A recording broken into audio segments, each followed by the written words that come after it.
Anything that exists is possible. No matter how odd, how unbelievable, how bizarre, if it exists, it's possible.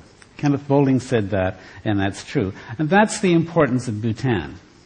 For people who care about the human relationship with the natural world, Bhutan is an inspiration, a place where the very landscape is regarded as sacred, and development has more to do with the spirit than the stock market. This is Tak Chang Gomba, known in English as the Tiger's Nest. In the 8th century, a great saint named Guru Rinpoche flew on the back of a tiger to a cave on this cliff face at the beginning of his mission to bring Buddhism to Bhutan. The monastery built on the site is said to be held to the cliff by the hairs of angels. And this is the view from the Tiger's Nest. That's the Paro Valley, showing the compact little fields of Bhutanese farms. And that's a stray dog that walked up to the monastery with us just for companionship. Dogs are said to be the last incarnation prior to a human one, and they wander freely in Bhutan. Nestled in the eastern Himalayas, between India and Tibet, directly north of Bangladesh, Bhutan is about 2/3 the size of Nova Scotia, both in population and in area. Bhutan is spectacularly beautiful, encompassing lush valleys, dense virgin forests, subtropical plains, and magnificent peaks, many of which are unclimbed. The frosty peaks on the far horizon in that slide mark the Tibetan border. Culturally and socially, says one visitor, Bhutan is an upside-down place.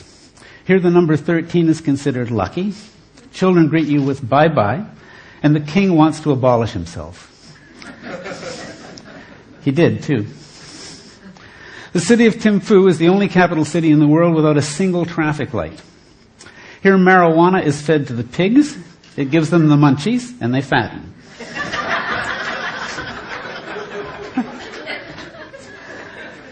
The national sport is archery. Tobacco sales, billboards, and plastic bags are prohibited, but polygamy and polyandry are quite acceptable. The 4th king, still living but no longer on the throne, has 4 wives. They're all sisters. Bhutan has more monks than soldiers.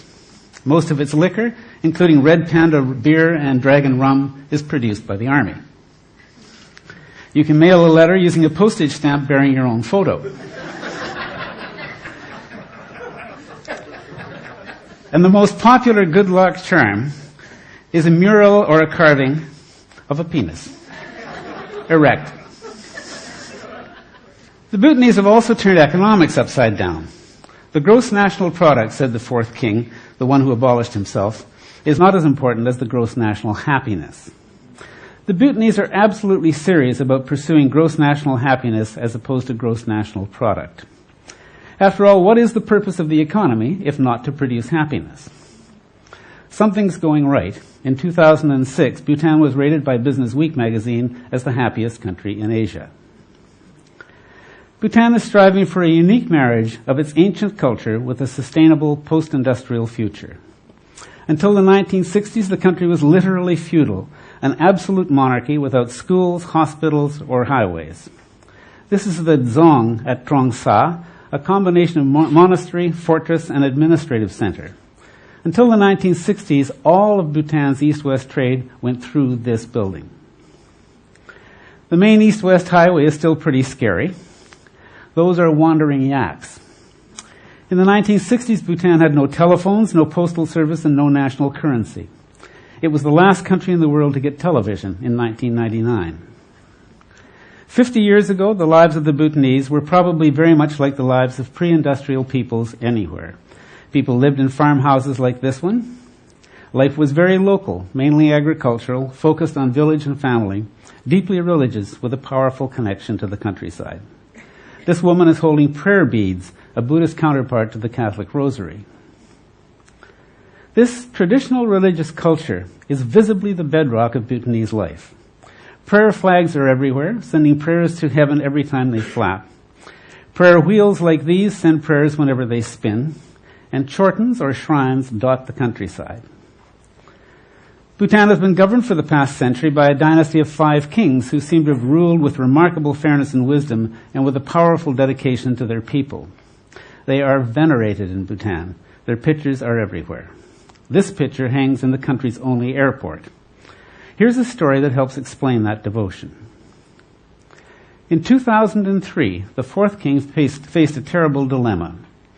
A group of Assamese separatists was raiding India from a base in southern Bhutan, and India was pressing the Bhutanese to get them out.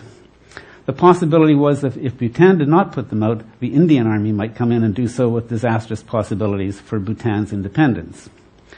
So the king went to visit the Assamese, spoke individually to each soldier, gave each one an apple, and asked them to leave. They refused. So the king added several hundred volunteers to his 9,000-man army, his untested 9,000-man army. He knew what he was up against because he'd counted the apples. And he led them personally into battle. His army prevailed with the loss of about 10 Bhutanese and numerous Assamese. But far from being jubilant, the king was so appalled at the loss of life that he forbade any victory celebration. Instead, he caused 108 chortens, or shrines, to be erected at the high pass of Dochu La to honor the dead on both sides and to speed them on their way to their next life. What extraordinary spiritual maturity. I know of no other war memorial anywhere that mourns the battle and grieves all of the dead. And this is the same king, the fourth king, who declared nearly 40 years ago that gross national happiness is more important than gross national product, bravely setting his tiny nation on a unique path to development. In 2006, over the protests of his people, the fourth king abdicated in favor of his 27-year-old son. In 2008, under the fifth king, ancient Bhutan became the world's youngest democracy, a constitutional monarchy with its commitment to gross national happiness intact. What do we mean by gross national happiness? Is it possible to measure genuine progress towards a more human, dignified, and compassionate future? Seeking answers to that question, the Bhutanese government sought out the little research group known as GPI Atlantic, which had spent a decade developing a genuine progress index for Nova Scotia. The head of GPI is Dr. Ron Coleman, and he set out to adapt the Nova Scotia work to the very different world of Bhutan. GNH rests on 4 pillars of value that almost everyone accepts. The first pillar is environmental conservation, caring for nature and others. Second is cultural promotion, preserving the wisdom of an ancient and cherished culture. Third is sustainable and equitable development that benefits all citizens, past and future, as well as present. Fourth is good governance, the inculcation of active and responsible citizenship. These 4 pillars are divided into 9 domains containing 72 measurable variables. One variable is a commitment to maintain forest cover over at least 60% of the country forever. In fact, 72% of Bhutan is forested, 52% is permanently protected, and Bhutan presently absorbs 3 times as much carbon as it emits. It's not really difficult to measure stuff like that. You can also measure various aspects of education, political participation, and health. The country now has universal health care and universal free education. The measurements show that between 1984 and 1994, life expectancy rose from 48 to 66 years, while infant mortality was cut in half. Notice that GNH doesn't just count money. It counts lives. That's genuine progress, and it's a very good indicator of a nation's happiness. Bhutan's first elected Prime Minister is the Honourable Jigme Yoser Thinley, whose government is utterly committed to maximizing gross national happiness. Realizing that gross national happiness had to be bred right into the young people, his government asked Ron Coleman to assemble the world's leading holistic educators for a workshop on education for gross national happiness. I went along as an observer. At the workshop, held in December 2009, innovative educators from 16 countries discussed education for sustainability, cultural richness, equity, ecology, and citizenship. The participants began by asking, what kind of citizen does Bhutan want? The answer, citizens who see clearly the interconnected nature of reality and understand the full benefits and costs of their actions and care deeply for others and the natural world. How would you shape such citizens?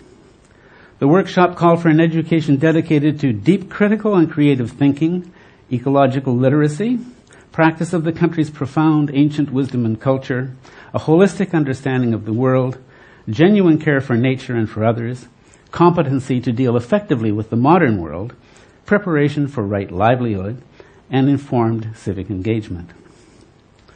The Bhutanese government accepted those principles instantly, overnight. This is the Deputy Minister of Education announcing next morning that this was now government policy. The government committed itself to retraining everyone in the educational system, starting just 10 days later with the officials in the Department of Education. All the school principals in the country would begin training a month later, and curriculum development would begin immediately. Within 3 years, every teacher in Bhutan would have received GNH training. The process has proceeded pretty much on that schedule. Gross national happiness values are intended to shape every part of the nation's life, including agriculture. This is farmland in the Paro Valley, one of the few flat, easily cultivated parts of Bhutan. Last August, the Prime Minister announced that his government intends to make Bhutan the first nation in the world to be fully 100% organic in its food production. Bhutan's lead food policy consultant will be none other than the celebrated agricultural activist Vandana Shiva, who I had the pleasure of interviewing in Bhutan. The Organic Gardening Initiative is all part of the strategy of rooting every aspect of Bhutan's development in GNH values. Going organic, says the Prime Minister, is living GNH. Organic growing even fits the Bhutanese terrain with its tiny farms. There is a farm in this photo. Can you see it? There's the farm, way up on the hillside, outlined in red, nestled among the trees. This mural on our hotel wall illustrates the beloved Bhutanese folk tale of the four friends who combined their efforts to obtain a continuous supply of fruit. The peacock finds a seed and plants it. The rabbit waters it. The monkey fertilizes it. The elephant guards it. And when it grows and bears fruit, the four friends make a tower to reach up and harvest it. This prayer, along with a portrait of the Buddha, was painted on the rock beside the main highway during the filming of Travelers and Musicians, Bhutan's first feature film. Here you have ancient and modern in one text. It says, "May all sentient beings be free from wanting to be praised, not wanting to be criticized, wanting to be happy, not wanting to be unhappy, wanting to gain, not wanting to lose, wanting to be famous, not wanting to be unknown." Thus prayed at the occasion of filming in Bhutan, November 2002, Scene 112, Take 101. Bhutan's approach to the modern world comes just as the industrialized nations are having deep second thoughts about what was once known simply as progress. Now we know that progress has also meant losses as well as gains. We know that the natural world is in trouble, and we know that although we are the wealthiest people who ever lived, we are by no means the happiest. If Bhutan's educational innovations really worked, if a curriculum infused with GNH values really had the desired effect, what would the result be in 5 or 10 years? I asked the Prime Minister, and here's what he said he would like graduating students to understand. That success in life does not mean acquisition of wealth. That success in life is a state of being when one can come home at the end of the day satisfied with what one has done, being able to put your head on your pillow and have a sound sleep and dream, perhaps, or wake up the next day realizing that you are a happy individual, not only because you have found happiness for yourself, but because you have given happiness in the process, in the process of this one day's work that you have done, happiness to your spouse, to your children, to your family, to your neighbors, and to the world at large. Bhutan is not Shangri-La, though it sometimes feels that way. The Bhutanese are not saints, and some are far from enthusiastic about the objectives of GNH. The country has complex problems of its own, some of them deep-rooted and intractable. Yet although some of its problems are uniquely Bhutanese, others apply to every nation on the planet, and indeed to every person. And here Bhutan leads the way.